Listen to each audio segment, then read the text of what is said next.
Boa noite, pessoal, tudo bem com vocês? Eu queria deixar uma palavra. Estou voltando para casa agora, depois de um evento abençoado. Quero deixar uma reflexão com você, rapidinho, tá? É 5 minutos que você vai ganhar na tua vida, tá? Esse negócio de separar 5 minutos, você não vai perder nada. Você vai ganhar para tua vida espiritual, para o teu reino, o reino dos céus, bem? Então veja bem, em Marcos 8, capítulo 8, a gente vê a segunda multiplicações de peixinhos e pães, correto? Que Jesus fez para a multidão. E eu não quero enfatizar na multiplicação, no milagre e prodígio que foi feito. Eu quero enfatizar um pouco nessa multidão. Quantas famílias, quantas pessoas estavam ali, quantas pessoas vieram de longe, né? Não sabemos como, mas podiam vir às vezes de dias de viagem e tal, e podia ter pessoas ricas ali, pessoas pobres, pessoas talvez que não tinham nem um dia de amanhã, né? Vivendo um dia de cada vez, no mundo dos nossos dias atuais. Eu quero enfatizar um pouco nessa multidão. Jesus, ele era onisciente, então eu creio que ele sabia de todos os corações, de todas aquelas famílias, suas necessidades. Creio que muitos vieram ali por cura, né, atrás de Jesus. Creio que muitos vieram de ouvir falar de Jesus, de ouvir, porque diferente de nós, o tempo hoje, o tempo moderno, hoje nós temos Bíblia, lá vão ter para o povo. Nós temos a tecnologia, Bíblias online, nós temos milhões de recursos para nós conhecermos a Jesus. Mas naquela época não tinha esses recursos. Naquela época se ouvia de Jesus, de ouvir de pais, entre avós, antepassados, que foi passando de geração em geração.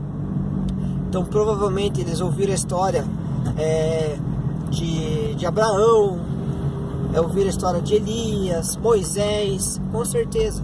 Isso foi passado de geração em geração, passou pela Babilônia, profeta Isaías e assim por diante, né?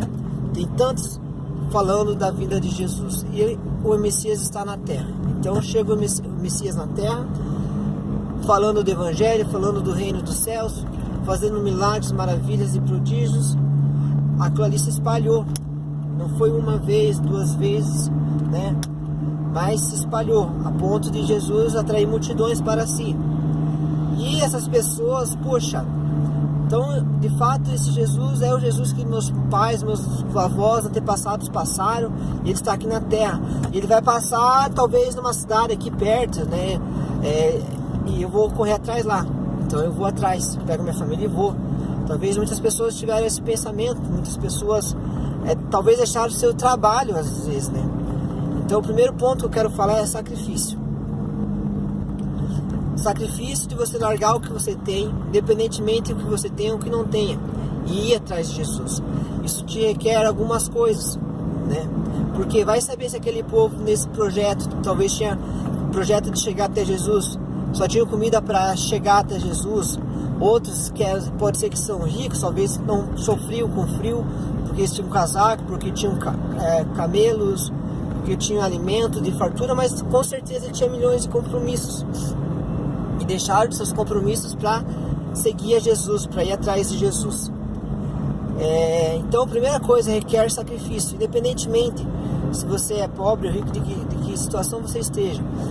Estar disposto a sacrificar seu eu e ir até Jesus. Esse povo fez, tá? Largaram. Eu falo que eles passaram 3 dias com Jesus, e eu acredito que foi os 3 dias mais maravilhosos que eles tiveram nas suas vidas. Por quê? Olha que privilégio nós termos Jesus falando conosco 3 dias. Imagine o quanto de ensinamento, imagine o culto que Jesus fez para Deus naquele momento, curando vidas, libertando, falando do reino dos céus, ensinando o bem maior, quebrando muito os paradigmas, muita religiosidade, e falando o reino de Deus, uma igreja só, né? Então talvez aquelas pessoas que foram será que é verdade Jesus, foram mais ou menos crendo em Jesus, outros foram por cura, outros foram por N fatores, mas foram até Jesus.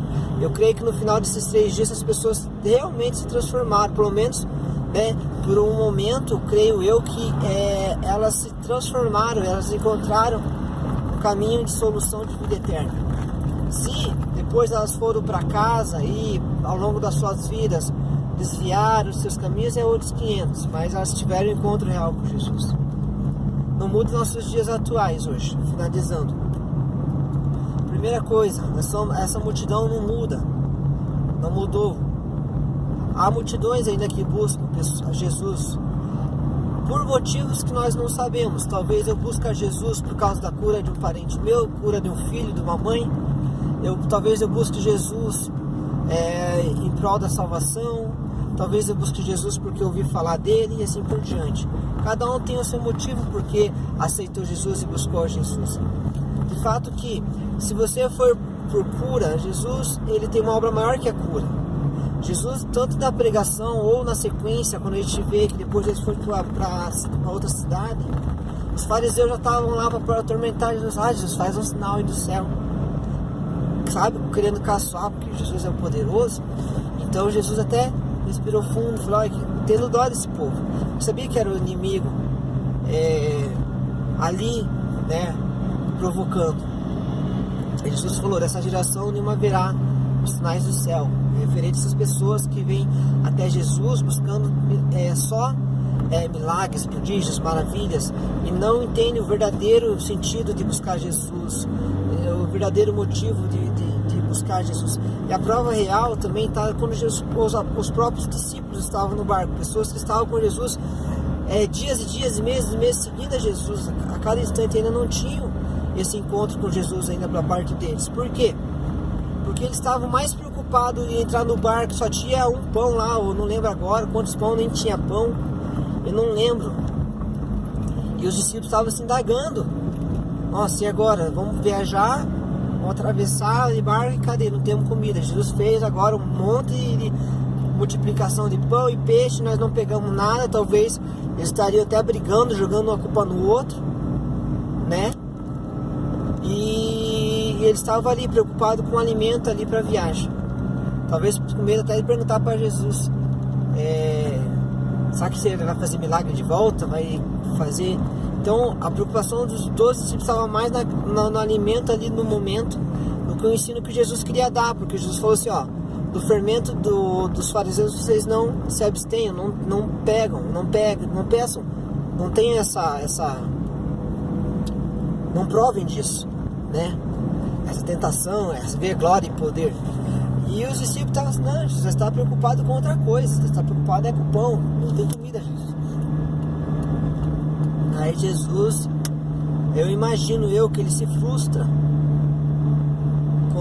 com essa resposta dos discípulos, porque ele fala: vocês não têm visto o que eu fiz?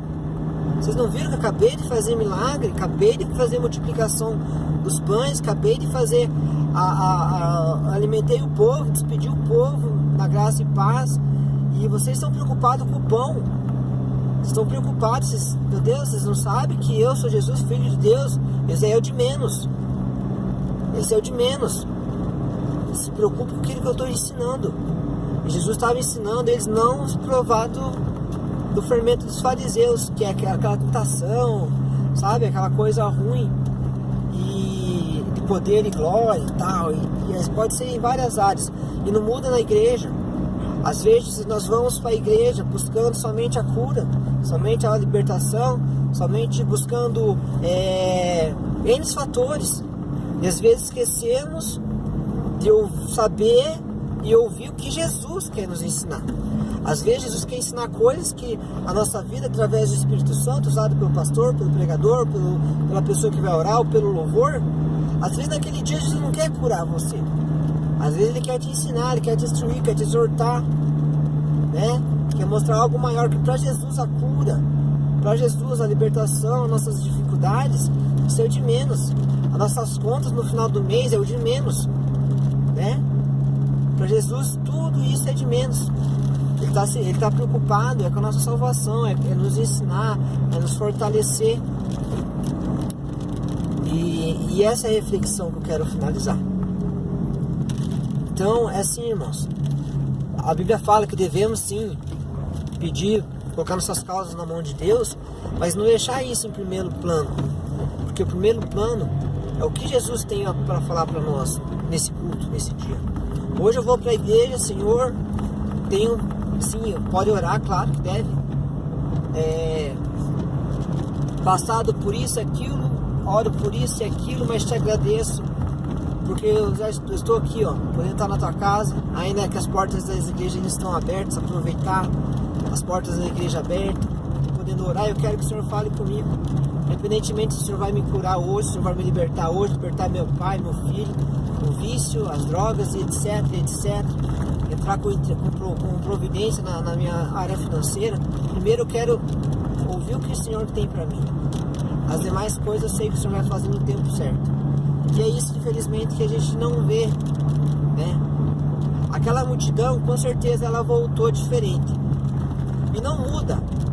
Aquela multidão teve o privilégio de conhecer Jesus por 3 dias. Muitas daquelas pessoas foram para suas casas, sabe Deus se elas voltaram a ter Jesus de volta com elas, né? Convívio com elas no seu dia a dia. O que alimentou elas foi a fé, né? E buscar ali, talvez, os profetas, seguir o caminho, né? Deus instruiu, com certeza. Mas hoje nós temos o poder, o privilégio de ter mais de 3 dias com Deus. Nós podemos ter Jesus todo dia nos ensinando, Jesus falando com nossas vidas, Jesus nos abençoando, Jesus nos instruindo através do Espírito Santo. Nós não precisamos ser só na igreja, nós temos todo dia, temos 24 horas para poder sentir a graça de Deus todo dia. Aprender com Jesus, crescer com Jesus, firmar na sua fé. E às vezes as demais coisas vai acrescentar no tempo de Deus. Deus vai abençoar nossas vidas. Então essa é a reflexão que eu queria deixar para vocês nessa noite, tá bom, pessoal? Quero que vocês meditem, que nem eu falo. Deu 12 minutos. Não é 12 minutos que você está perdendo rapidinho, não. Você está ganhando para a tua salvação. É uma reflexão que eu falo. 10 minutos de uma palavra, 5, reflexão bíblica, você nunca perde. Se você está disposto, você só ganha. Você está alimentando a tua alma. Bem? E assim Jesus vai poder operar mais e mais na sua vida. Valeu, pessoal. Um abração. Deus abençoe.